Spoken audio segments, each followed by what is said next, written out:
Salut à tous, c'est Pang Dachano, bienvenue sur cette vidéo qui aujourd'hui va parler de relations et vous savez à quel point c'est un sujet qui me plaît et m'intéresse, notamment les relations avec l'IA. Alors pourquoi je me focalise autant dessus ces derniers temps? C'est parce que je tombe sur les réseaux sociaux, souvent sur une espèce de colère qui se transforme parfois en haine dans les relations homme-femme ou femme-femme, homme-homme, et de façon générale se rendre compte que certes, tout ce qui a été mariage a été diminué ces dernières années, on peut voir ça d'un point de vue religieux, on peut voir ça d'un point de vue politique, on peut voir ça d'un point de vue économique, il y a plein de raisons.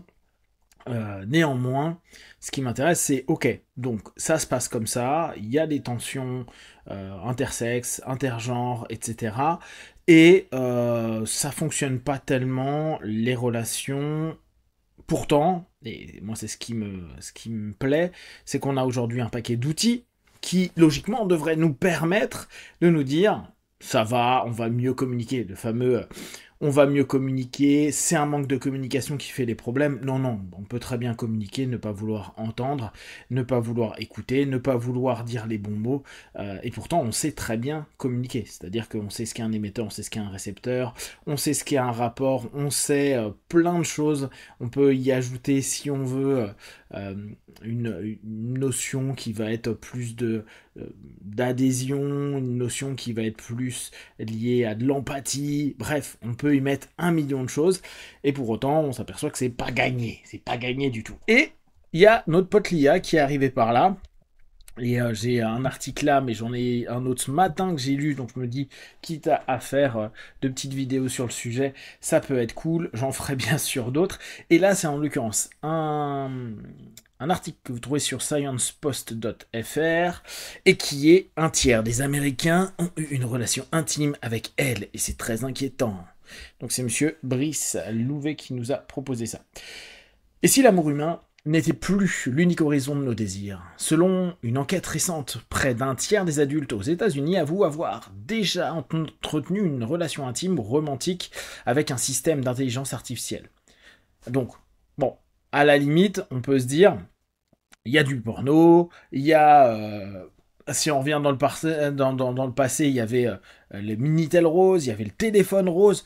Cette notion de se dire, il y a quelque chose de virtuel et qu'il y a un rapport fantasmatique qui se met en place au travers d'un médium X ou Y parce que le besoin, la pulsion et puis l'imagination qui rentre dedans, pourquoi pas, c'est pas nouveau et il n'y a pas besoin même de téléphone, de Minitel, d'ordinateur, de vidéo, quoi que ce soit, il y a juste l'imagination qui peut permettre ça. Mais à la limite, on pourrait se dire, dans ce cas-là, pas de souci, on a des désirs, des envies, des besoins, et on prend du plaisir comme on veut prendre du plaisir, tant que ça ne porte préjudice à personne. Ce chiffre, aussi surprenant qu'inquiétant, révèle à quel point les frontières entre technologies affectent deviennent poreuses. L'IA, autrefois simple outil de productivité, s'immisce désormais dans la sphère la plus intime de nos vies, celle des émotions et de la fidélité. C'est amusant de voir le autrefois comme si l'IA ça avait 10 000 ans. Je vous rappelle que je crois que ça date d'avril 2022 pour nous, les consommateurs lambda, que ChatGPT est arrivé. Hein. Ça nous fait moins de 3 ans. Oh non, ça fait un peu plus de 3 ans, pardon. L'IA comme nouveau partenaire affectif. L'étude menée par Vantage Point Consulting Service auprès de plus de 1000 adultes américains, ce qui n'est pas énorme, hein, a mis en évidence une statistique marquante. Attention, hein, on n'a pas plus d'infos dessus. Est-ce que le groupe test était intéressant ou pas? On n'a pas vraiment d'idée. Mais on peut bien imaginer qu'ils ont logiquement fait ça correctement. Environ 28% des participants, c'est-à-dire 280 personnes, ont déclaré avoir déjà eu une relation amoureuse avec une IA. Si l'on élargit la définition à toutes les formes, amicales, professionnelles, confidentielles, plus d'un Américain sur deux, 53%, affirme avoir développé une relation avec une intelligence artificielle. Ok, bon, alors, ce qui est toujours complexe, c'est quoi une relation? À quel moment on parle de relation? Après, on sait qu'il y a vraiment le rapport intime, là, mais je parle vraiment la notion de l'autre est dépendant à l'IA, comme on a pu malheureusement voir récemment des suicides qui ont été assistés par l'IA, ce qui est hallucinant, et en plus dans une espèce de vraie intimité de connaissance, etc. Là, ça pose problème. Donc, faudrait mieux ou peut-être avoir plus d'infos sur la définition que eux ils peuvent avoir à ce niveau-là. Parmi les plateformes les plus citées, GPT arrive en tête, suivi de caractères .ai, Alexa, Siri, Gemini. Ces outils, initialement conçus pour répondre à des questions et fournir des services pratiques, se retrouvent investis d'un rôle inattendu, offrir une écoute, un soutien émotionnel et parfois même une forme d'intimité. Alors, ce matin encore, aux infos, ou c'était hier, j'entendais que énormément de personnes utilisent l'IA comme un psy. Et s'il y a des éléments intéressants, il est également prouvé actuellement que ce qui est proposé au travers de l'IA ne suffit pas, voire même mettre les personnes dans des états pires qu'ils ne l'étaient avant. Alors c'est très bien pendant un laps de temps, mais sur certaines problématiques plus profondes, il est préférable d'aller voir clairement des humains. En tout cas pour l'instant, peut-être que dans les décennies à venir ça changera, mais pour l'instant c'est pas ce qui est le mieux. Si c'est pour des questions à certains moments, on va dire une introspection, mais qui n'est pas forcément par rapport à un pathos, pourquoi pas, c'est très cool de pouvoir avoir plein de connaissances qui sont réunies. Maintenant, on doit toujours garder un facteur critique, paradoxe pour un hypno, qui est de se dire, je dois savoir que l'IA prend l'ensemble des informations sur les données qu'il y a maintenant sur le net. Or, la majorité des données sur le net sont issues de l'IA, qui parfois sont issues de groupes de forums et de discussions multiples qui sont fausses. Donc ça, faut juste prendre ça en compte. Cette évolution est symptomatique d'un changement plus large. Les frontières entre l'interaction humaine et technologique s'estompent.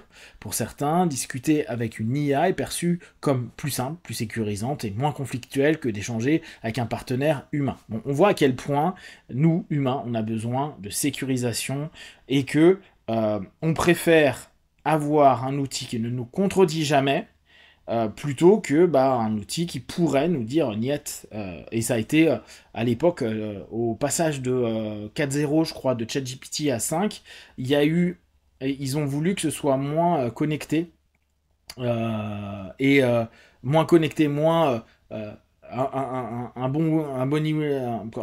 une partie qui dit toujours oui, oui, oui, oui, et se dire à un moment, non, il va pouvoir critiquer, etc. Et ça a mis mal certaines personnes. Ça, faut s'en rendre compte. La solitude, exacerbée par la pandémie du Covid-19, a amplifié cette tendance en rendant ces nouvelles formes de relations plus séduisantes. Tromperie ou simple exploration? La question qui divise le plus est celle de la fidélité. Est-ce que c'est de la tromperie d'entretenir une relation amoureuse avec une IA? Les réponses varient fortement selon l'âge et le contexte. Et là, à nouveau, il y a un élément que nous, on doit garder en tête en tant qu'humain. Est-ce qu'on parle d'amour? Déjà, c'est pas un amour physique à un moment donné. Est-ce que c'est un amour amitié? Est-ce que c'est un amour intimité? Est-ce que c'est un amour filial? Vous savez, il y a plein de types d'amour. C'est quoi l'amour? C'est quoi l'amour? C'est quoi la fidélité? Et ça aussi, c'est au couple de définir ce qu'est la fidélité et pas la fidélité. La tromperie, ce qu'est pas la tromperie. Sachant qu'aujourd'hui, les codes sont plus les mêmes qu'il y a 20 ans et que dans 10 ans, ça sera plus les mêmes qu'aujourd'hui. Donc, c'est toujours important de mettre à jour et de pas croire que l'autre sait ce que c'est pour nous la tromperie et inversement. L'enquête révèle que les personnes déjà en couple sont en réalité plus enclines à expérimenter l'intimité avec une IA. D'accord. Pour les plus de 60 ans, la moitié estime même qu'une telle relation ne constitue pas une infidélité, ce qui semble logique parce que l'infidélité voudrait être sur un rapport humain avec des éléments psycho-émotionnels qui pourraient être partagés par l'un et par l'autre, ou en tout cas une histoire qui se crée, alors que l'histoire sur un virtuel, il suffit qu'on n'allume pas l'ordinateur, il n'existe plus. Tu n'es plus en relation avec une personne avec qui tu as eu une infidélité, même si tu n'es plus en relation avec, elle peut venir chez toi, t'appeler, même si tu as dit niette, je veux plus te voir. Donc, il y a un réel, il y a un factuel plutôt, qui est présent. À l'inverse, les jeunes adultes, 18-29 ans, et vous voyez le rapport générationnel qui est important, considèrent majoritairement cette pratique comme une trahison. En même temps, regardez, cette génération-là, ce qui peut complètement comprendre, ils ont grandi avec du Instagram où parfois leurs copains ou copines sont en train de discuter avec des personnes qui ne connaissent pas dans une espèce de modèle de stroke, flirt et peut-être une intention de séduction Et donc ça me met mal quand peut-être ces mêmes rencontres ou ces mêmes couples se sont faits au travers des réseaux sociaux ou au travers d'un Instagram ou d'un TikTok ou carrément d'une application de rencontre. Donc cette peur du numérique comme étant potentiellement un élément qui pourrait amener à la tromperie, elle peut se comprendre. Du coup, se dire le numérique est un danger pour le couple, ça peut se comprendre vu que la plupart du temps, ça a été initié, leur relation a été initiée à ce moment-là. Salas, thérapeute et directeur de Vantage Point Consulting, résume ainsi le dilemme. L'infidélité ne se limite plus au contact physique, ce que je vous disais en amont, elle implique aussi le secret, la tromperie, la rupture d'accord. Pour certains couples, une relation qui semble inoffensive, pour d'autres, elle dépasse les bornes. Donc vous voyez, c'est là où c'est hyper important de prendre en compte comment tout à chacun représente et capte la relation. Qu'est-ce qu'une relation avec le numérique aussi. Autrement dit, tout dépend du cadre fixé par le couple lui-même. Dans certaines relations, interagir avec une IA peut sembler une curiosité innocente. Dans d'autres, cela constitue une transgression inacceptable. Ce débat révèle surtout que les repères traditionnels de la fidélité sont ébranlés par l'émergence de ces nouveaux partenaires virtuels. Ça, c'est vraiment intéressant. On a de nouveaux codes. Et on a de nouveaux codes. Il y a des propositions de nouveaux codes, et c'est à tout à chacun de savoir quel cadre, et dans quel cadre, ils créent des relations, et dans quel cadre, eux, ils estiment que c'est ok ou non ok. L'IA, entre refuge émotionnel et risque d'addiction, ça c'est vraiment intéressant. Pourquoi les individus se tournent vers des compagnons artificiels? Pour Cromer, conseillère pro, l'explication est claire, la solitude, l'isolement et le manque d'estime de soi sont les principaux moteurs de ce type de relation. Et, je vous rappelle, je vous fais régulièrement des vidéos sur le sujet, on sait que la solitude, c'est vraiment le truc qui est le plus pourri et qui esquinte nos sociétés actuellement. On n'est plus apte à être hors numérique, donc dans du physique, et c'est ça qui crée un vrai manque. Et aucun outil numérique actuel ne compense ça, même si certains vont dire « Oui, moi je suis très bien à jouer à mes jeux, je suis très bien à papoter online, à avoir des personnes sur WhatsApp ou dans un jeu de séduction », certes, mais ça ne nourrit pas suffisamment les strokes, il manque quelque chose de chimique, de physique, etc. D'où la rencontre. Rencontrez, voyez, soyez avec les autres. Le sentiment d'être attendu et validé par une entité qui ne juge pas peut devenir extrêmement attractif. Alors là, c'est bien sûr nos propres malaises, notre propre mal-être. Aujourd'hui, on vend beaucoup les gens devraient vous prendre comme vous êtes. Oui, ils peuvent vous prendre comme vous êtes et trouver que vous êtes un gros connard. C'est pas un problème. On peut très bien accepter l'autre et dire j'aime pas cet autre-là. Ça, c'est cette notion où aujourd'hui, entre l'expression de soi, et je vous ai fait une vidéo il y a quelques temps sur ça, et le fait que tu as complètement le droit de t'exprimer comme tu veux, mais à tes risques de ne pas te faire aimer par les autres ou par certains autres, parce qu'il y en a plein qui vont t'aimer comme tu es. Et ça, on l'oublie un petit peu dans libérez-vous et soyez vous-même, nos problèmes, mais accepte que les autres librement peuvent te dire je t'emmerde. Mais cette intimité n'est pas sans danger. Comme le souligne Salas, elle peut se transformer en véritable dépendance. Le risque est double. D'un côté, éviter les conflits ou les efforts nécessaires dans une relation humaine, de l'autre, développer des attentes irréalistes envers les partenaires réels. Ça, c'est intéressant, cette substitution. Je me suis habitué à des standards, et on revient sur le mot standard que je vous ai partagé hier, et se dire, j'ai un cahier des charges, sauf que le cahier des charges, il est issu d'un monde numérique, donc de quelque chose qui n'est pas humain. Et cet attachement à l'illusoire, surtout qu'il y en a qui sont dans des quêtes de perfection, dans quelque chose d'incroyable, et ça risque de picoter un petit peu. Ça peut aussi picorer le cerveau. De l'autre, développement des attentes irréalistes, blabla. En d'autres termes, l'IA peut offrir une illusion de perfection émotionnelle qui rend plus difficile la tolérance et les imperfections humaines. Ce phénomène illustre une tendance plus vaste, l'attrait croissant, pour des substituts relationnels perçus comme moins risqués. Alors là, on revient sur notre besoin de sécurité. Je vais prendre ce qui est moins risqué, mais qui nourrit moins. Et là, il y a quelque chose qui est important. C'est-à-dire que même si ça semble bien, on revient un petit peu sur ces strokes vides. Vous savez, ces strokes en calories vides, elles ne nourrissent pas. Et on a l'impression que c'est trop bien, alors qu'en fait, c'est pas bien et on en veut encore plus. Et on devient dépendant, un truc qui...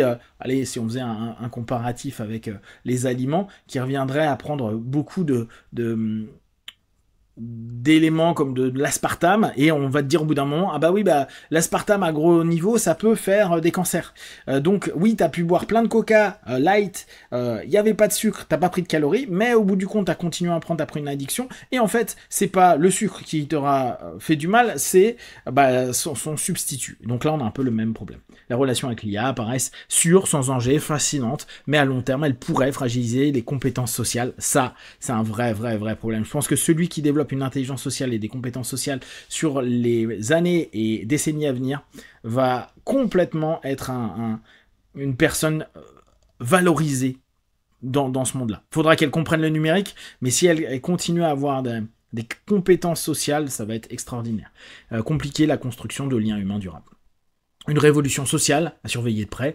Nous entrons dans un territoire inédit. L'intelligence artificielle ne se contente plus de transformer nos manières de travailler et de communiquer. Elle redessine des contours même de l'amour à définir et de la fidélité à définir.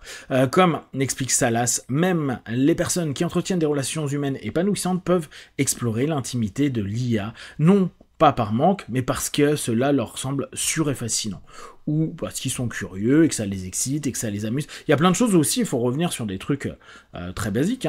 Ils vont se créer un monde qui les stimule, et vu qu'on est dans un monde qui n'accepte plus l'ennui, la l'oisiveté, etc., ça continue à ramener quelque chose d'intense. Cette banalisation des relations artificielles pose de grandes questions. Que signifie aimer quand l'objet de cet amour n'a ni conscience ni émotion réelle?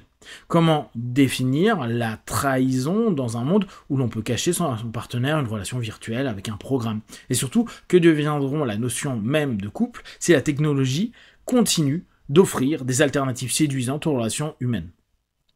Elle va s'adapter. C'est juste que va y avoir des nouvelles choses à définir, et puis il y en a qui vont valider, d'autres invalider, et puis c'est pas vraiment important tant que chacun trouve quelque chose, et que s'ils ont une intention de fonder un groupe, une famille, etc., que ça fonctionne au mieux.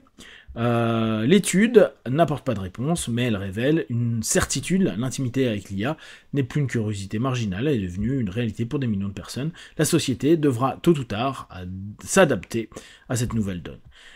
Et je vous lirai après un autre article que j'ai lu ce matin. Je vous fais une autre vidéo sur le sujet. Si vous avez des feedbacks à faire, n'hésitez pas. Comme d'habitude, tout ce que je propose ne prenez que ce qui est bon et juste pour vous tester, observer, analyser et conclure. Be one, ciao.